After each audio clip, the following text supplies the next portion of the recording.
Avalara, and she's going to talk to you about Avalara. And later on, we're going to also look at an integration to Intuitive. I can also do an integration to Made2Manage, but it's a pretty simple integration, at least on the surface. So there's not much to show other than it populates the sales tax in your sales orders and whatever else you may need to have it on. So without further ado, this is Natalie Suleiman.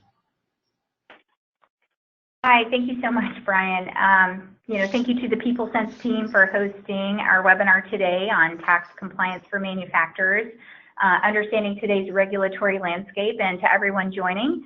As an introduction, my name is Natalie Suleiman. I'm a partner manager here at Avalara, and also joining me is Alex DeBloy, our Senior Director of Business Development. And Alex will be taking some questions from you guys at the end of the presentation.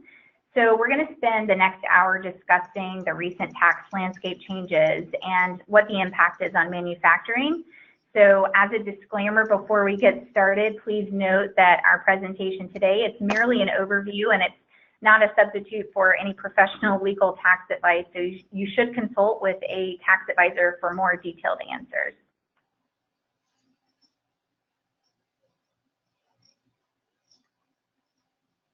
Okay, so here's some items that we're going to cover in the agenda today. We're going to cover South Dakota versus Wayfair, determining your obligation and economic nexus post the ruling, challenges for manufacturers, drop shipping post the Wayfair ruling, your options in automating compliance, and then we'll wrap up with a demo of the Avalara integration for Intuitive and some questions with Alex.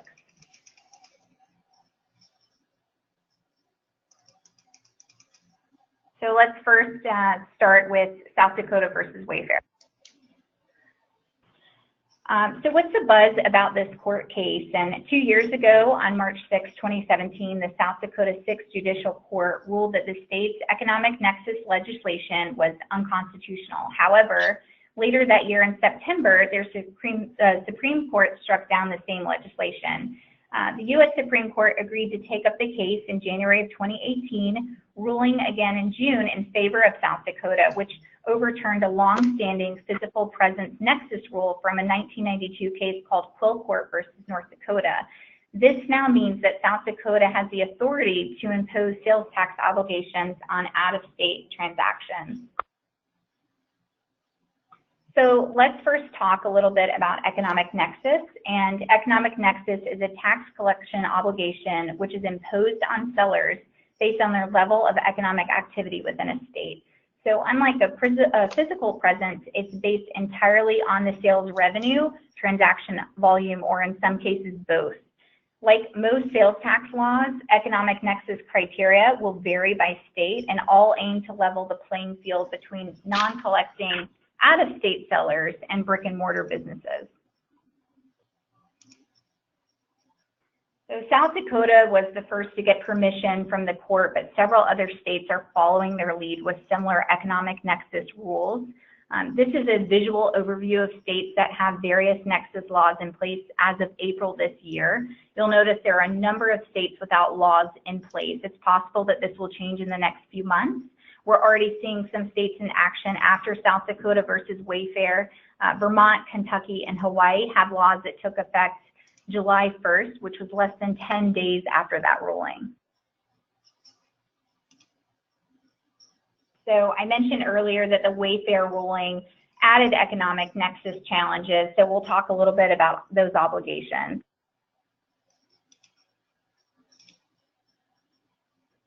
There are a couple of ways that your company creates exposure. So businesses have different activities to consider with regards to whether or not there will be an obligation to register and report within a given jurisdiction. The first, which you guys are probably most already aware of, relates to traditional nexus creating business activities. They can be payroll, physical locations like warehouses or offices, deliveries by company truck, or for a lot of companies, it's W-2 employees or contractors out of state. Sales tax nexus is simply a determination of your presence. Your customers may still be buying for resale under an exemption, in which case you would have a non-taxable revenue. And historically, many states didn't want the seller to register and remit when 100% of the sales were non-taxable with no liabilities to report.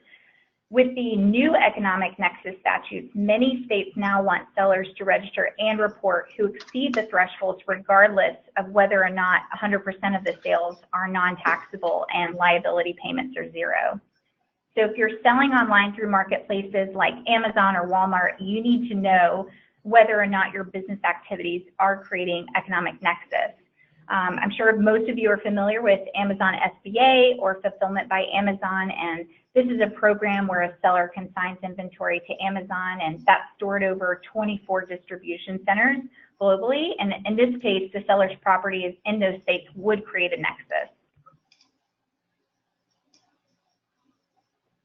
So we'll talk about Nexus post-Wayfair, and post-Wayfair, those economic thresholds are going to vary state by state, as I mentioned earlier. Some states are going to require the revenue threshold, and others may require an invoice or transaction number threshold. Some will require both. So as I mentioned, exempt sales in states will count towards the economic nexus laws. As one example, Arizona recently passed legislation to establish economic nexus rules for sellers of tangible personal property as well as marketplace facilitators. It's expected to be signed by the governor effective October of this year. You can find more information on our website that talks more about the threshold basis, and those for Arizona, it will be gross income, receipts, including exempt sales and services. So those exempt sales will be taken into account.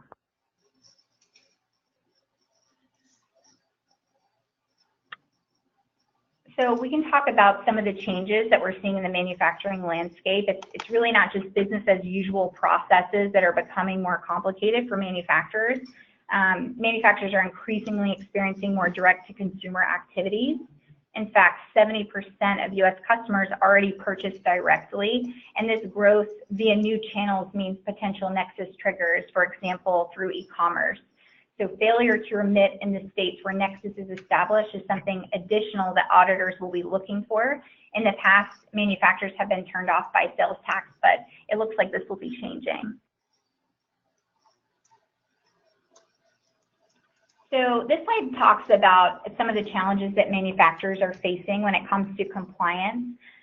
We'll start with product taxability. This includes items that are purchased for use in the manufacturing process, and items related to shipping or items that are part of the final product may require the customer to pay use tax depending where or how the item is used. Also, another challenge would be direct pay or resale permits. These allow a customer to make purchases without paying sales or use tax. So when that item is pulled from inventory, it must be tracked in terms of how it's used to determine whether or not the customer would owe tax. Also, drop shipping scenarios.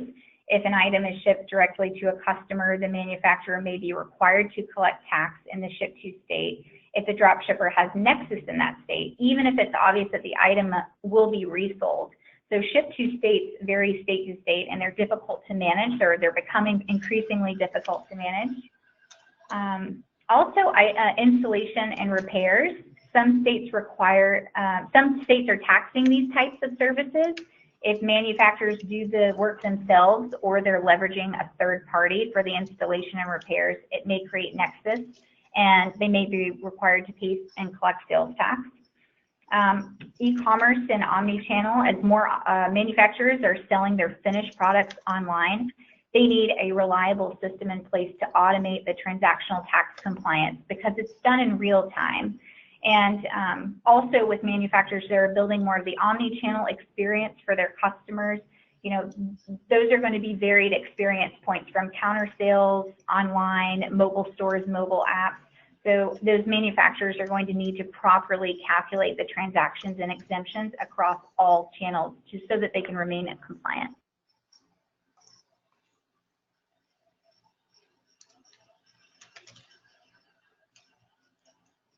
Let me go back. So we're just talking about, how distributors and manufacturers can be some of the biggest audit targets because their tax burden, as we've seen, can be pretty complex. Let's think about it this way. If I'm a state auditor and I have the option of auditing a retail business or a manufacturer, if I audit the retail business, I may find that they don't have an updated rate. Let's say the rate was 6.9% and it should have been 7%. I get to collect the difference, so 0.1% on all the transactions the wrong rate was used. If I audit a distributor or a manufacturer, I'll find that they may have invalid exemption certificates or they have not been paying use tax, and I get to recoup the entire rate for all of their transactions as well. So which one do you think the auditor is going to try for first? And it's typically the distributor or manufacturer, because there's potentially a much bigger revenue potential for the state that they need to recoup. So what is it that they may have in common, right? It's distributors and manufacturers need to show why they did not collect sales tax, and they still need to complete the forms and remit the taxes to the states and local jurisdictions. Manufacturers also need to determine what is taxable and what is exempt for products and services that you sell, the items that you purchase, and what is remitted back to the states. $0 tax transactions are an auditor target, which most folks are not aware of or that they don't think to prioritize. One of our customers, Northern Tool and Equipment, mentioned that exemption certificates are the same thing as cash money. So missing an exemption certificate can cost you thousands of dollars in an audit, something good to keep in mind. I want to talk through some other tax pains and triggers in manufacturing. Does your business struggle with tracking exemptions, tracking and documenting those exempt sales to retailers and resellers, creating your nexus, maintaining warehouses, inventory, or property in multiple locations and states, going direct to consumer, as we talked before, in omni-channel and e-commerce, equipment and parts, understanding when you need to apply use tax and when it's owed on purchases or your inventory transfers. And those employees that you have traveling out of state, W-2 contractors or remote employees, field sales that are creating nexus when they're attending trade shows and events or visiting customers and prospects on site. So this is a really good example or case study on exemption certificates and why it's important to really be able to track and manage your exempt sales. One case study we're showing here is a manufacturer in the state of New York. 99% of its sales are to other OEMs or reseller dealers where there's no sales tax applied. The Wayfair ruling increased their burden to prove their exempt sales. So their previous exemption certificate count was under 75 exemption certificates on file, and post Wayfair, the new count needed on file so that they can maintain compliance is over 1,000. A national wholesaler on the right, they're selling directly to resellers who are selling to end users. So drop shipment is a part of their business model. After Wayfair, it grew their nexus from just their physical headquarters in New York to most U.S. states where those end users are located. And they previously had 500 exemption certificates on file, and now they need over 5,000. So a good thing to keep in mind that even if the dollar threshold isn't met for an economic nexus law, you need to take into account the individual transactions. So we'll talk a little bit about a drop shipping scenario with the Wayfair ruling. So drop shipping scenario has challenges for both the reseller and the drop shipper. Suppose a seller is drop shipping to a state where they don't have nexus, but the drop shipper does. They may have a warehouse or trucks in the state. The seller invoices the product to the customer and doesn't charge sales tax. The drop shipper delivers the product and incurs a tax liability since they have nexus in the delivery state. Since the drop shipper has a tax liability, how does this transaction get settled? Seller, drop shipper, or government? In this case, the drop shipper must invoice the seller for the tax that they're going to remit to the government. So depending on the state, the tax must be charged on retail cost or wholesale plus a markup. So note there's a drop shipper tax complexity right there. And unfortunately to sellers, they've got to eat the tax since they can't pass this along to their customer. And then as an alternative to eating the tax, the seller may register in the customer state. And this means that they can pick up the burdens of invoicing the customer for tax and filing in the customer state. They'll also need to provide their drop shipper with a resale certificate for the customer state, so the dropshipper will not charge the sales tax. And another alternative for the seller, which may not work in all states, is that the seller who doesn't have nexus in the buyer state may be able to provide the dropshipper with a home state resale certificate that the dropshipper can use in the buyer state. So this eliminates the need for the seller to pay sales tax to the dropshipper and put the burden on the customer to pay use tax directly to the state. Unfortunately, not all states are going to accept exemption certificates from another state. They do require registration in their state in order to sell exempt. And in this case, it is the incumbent on the dropshipper to know which types of certificates are valid, or they could end up eating the sales tax. So it's critical for both a seller and dropshipper to understand the nexus rules, resale certificate requirements per state, in order to avoid all the extra work of the tax calculations and filing, or the need to eat the sales tax. States make sure to structure these rules so someone is going to be reliable for the sales tax, and as you can see, it's a pretty complex scenario. I want to talk a little bit about simplifying the complex compliance processes and how Avalara is helping customers leverage automation to stay compliant. Today, Avalara has over 25,000 customers that work with us to get their sales tax and exemption certificate management right, because our solutions are accurate, efficient, and integrated. We're providing an accurate end-to-end compliance solution, which is going to include the tax calculation, exemption, document management, and storage, and the filing and remittance of the sales tax returns. Our systems efficiencies are managed in the cloud, and this provides our customers with real-time updates to rules and rates. And on top of that, we offer over 700 integrations across ERP, point of sale, e-commerce, billing, and CRM systems.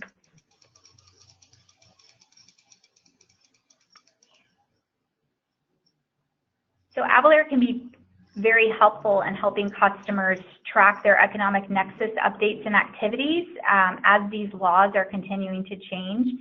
And we'll talk a little bit about how we help our customers leverage insights to do so. We are providing frequent economic nexus updates and insights to our users within the Avalara dashboard. This shows them where they're approaching economic nexus thresholds. So if you look at this map on the right, you'll see that some of the states are blocked out in orange and some are blocked out in yellow. When they're approaching an economic threshold, which you'll see is yellow, they're at 80% rate, and then when they're exceeding that threshold in the state, they're going to show up in orange. So this is a great tool for our customers to leverage as they're approaching those thresholds. And we do this by comparing their AvaTax committed sales invoices to the state thresholds. So we can then point our customers to the sales by jurisdiction report and online registration as their next steps. This is going to help our customers maintain awareness and maintain their compliance moving forward. So we'll talk a little bit about streamlined sales tax as well. So the goal of streamlined sales tax, or SST as we call it, is to simplify sales and use tax collection for retailers and states, and it's mostly for companies selling into multiple states. Avalara is one of 5 or 6 certified service providers for streamlined sales tax, and certified SST service providers must meet very rigorous standards that are set forth by SST for data processing, managing of sales tax information, and the benefits and free services are only available to sellers that contract with a CSP or a certified service provider such as Avalara. And last but not least, SST comes the comfort of audit protection. Avalara is only one of a handful of certified for SST that provides that.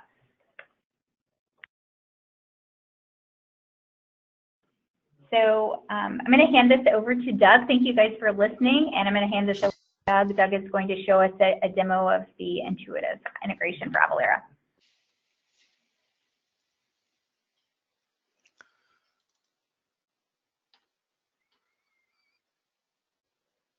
Hello, hopefully everybody can see my screen.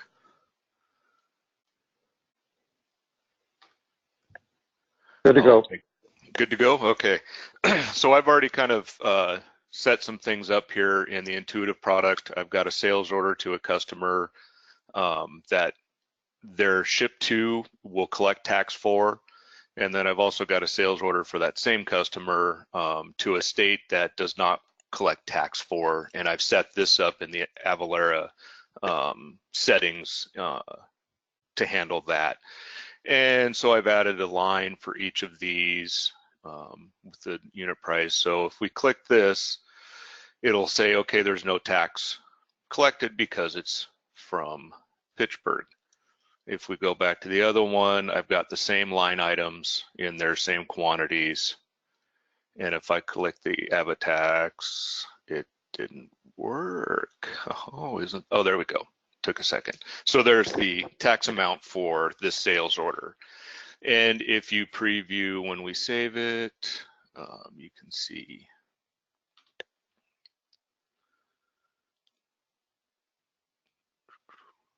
on the sales order acknowledgement, it will show the tax amount there and the total. And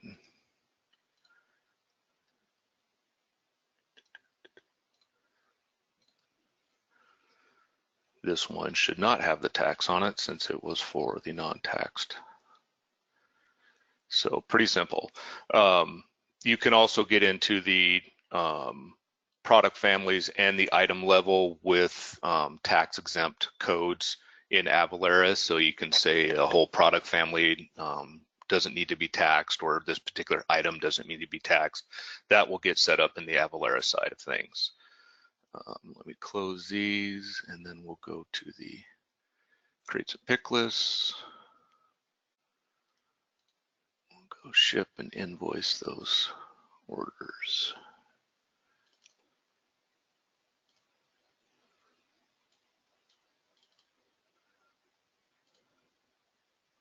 Yeah.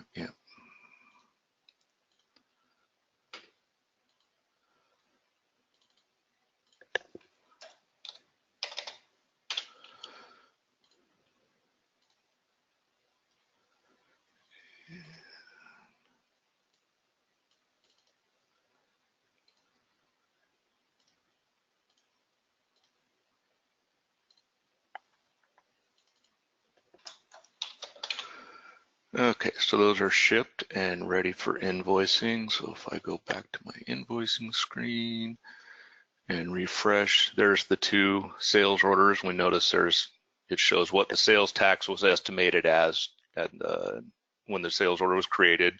And here's the one for 0 since it was Pittsburgh. And now if we go look at this screen, I've done some testing this morning. So this is my Avalara site showing what transactions have posted, and you can see I've only got 4 transactions for today. We'll go ahead and preview and process. We'll process these.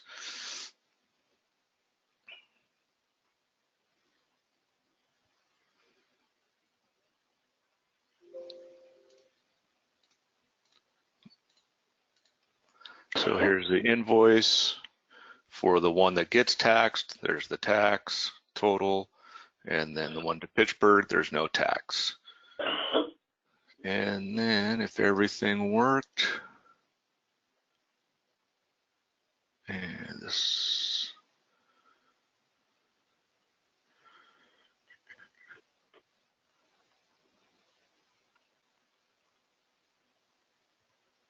there's the new extra records, and whichever one's my last, 72 and probably 71. So you can see there's the not taxed, taxable.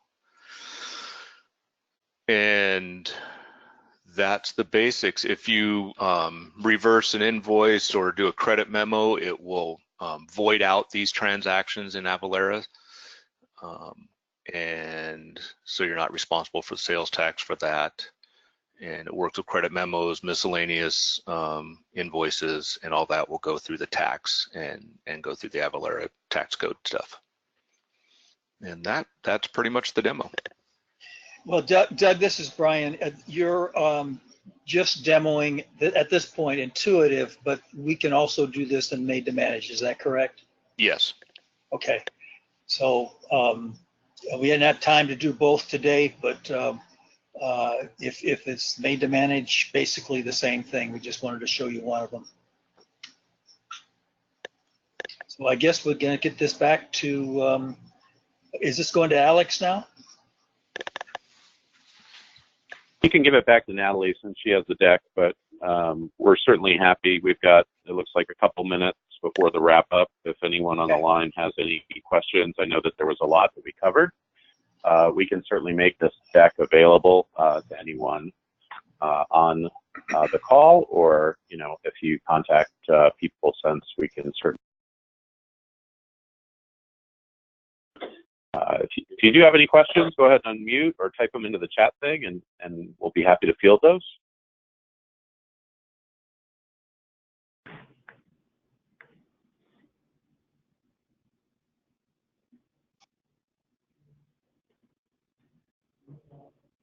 Yeah, one thing that I just would like to mention, you know, is that the great thing about this particular integration that PeopleSense has built, both to Intuitive and Made2Manage, is that it's going to allow you in a single place to manage your tax profile and set up any of the jurisdictions where you're currently obligated to report your sales and liabilities. And then throughout the entire sales order process, the system will calculate the correct tax based on the items and product categories that you have in the order, as well as the origin and destination shipped to. And so if you do have changes throughout that fulfillment process, the tax will continue to update on the order, and then we'll finalize when you go ahead and post that invoice on the ERP side. And then as they showed in the demo, you do have a full ability to reconcile all of those invoices and credit memos against the data in Avalara, as well as run jurisdictional reporting. So if you're ready to file your taxes on your own, you do have the ability to break those down by all of the state and local jurisdictions.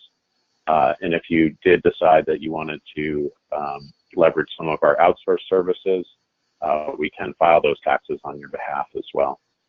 And then once you're turned on with the system, we'll monitor all of the sales throughout your business, and then alert you if you are running up against any of those thresholds that Natalie mentioned. So again, any other questions? Otherwise, we'll give it back to PeopleSense, and they'll wrap up and give you some previews on the next webinar.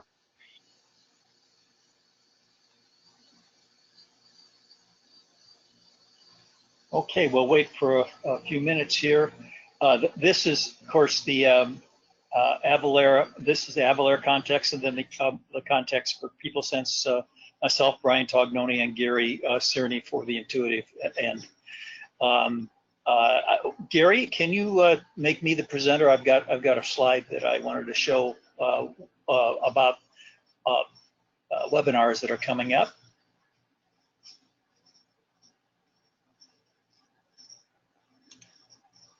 Okay, and then next month, I don't know how Gary got this done, but we have a webinar of some sort every Wednesday in August. And the first Wednesday we have a Source Day purchase order automation webinar, which if you haven't seen Source Day, I suggest you try and make some time to do that. We also have 2 Lunch and Learn series on advanced reporting. The first one on the 14th on financial dashboards, and then on the 28th we have advanced reporting operational dashboards, and then on the 21st Sugar CRM and our integration with Sugar. If you haven't seen Sugar CRM, I think it's something you ought to look at. Well, we at PeopleSense have been on 2 different CRM systems, and one didn't do enough for us. The other one is way too complicated, and this one is sort of just right in my estimation anyway. And we might be moving ourselves to Sugar CRM after we learned how easy it is to use. And with CRM systems, if they're not easy to use, no one uses them. So I think maybe the 21st you might want to look at that. and get a hold of us, either Gary or myself.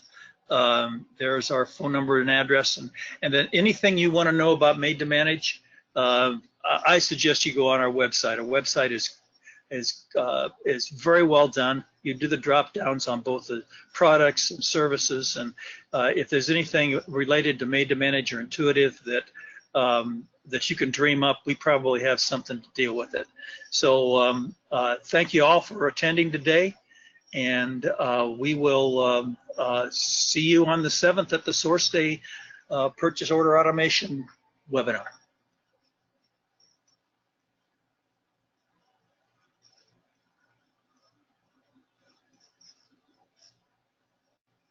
Thank you, Brian. Thank you, Gary.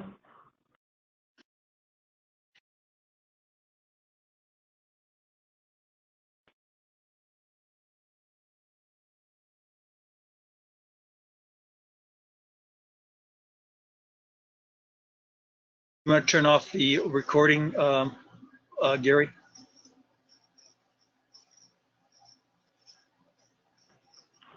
Thank you, guys. Please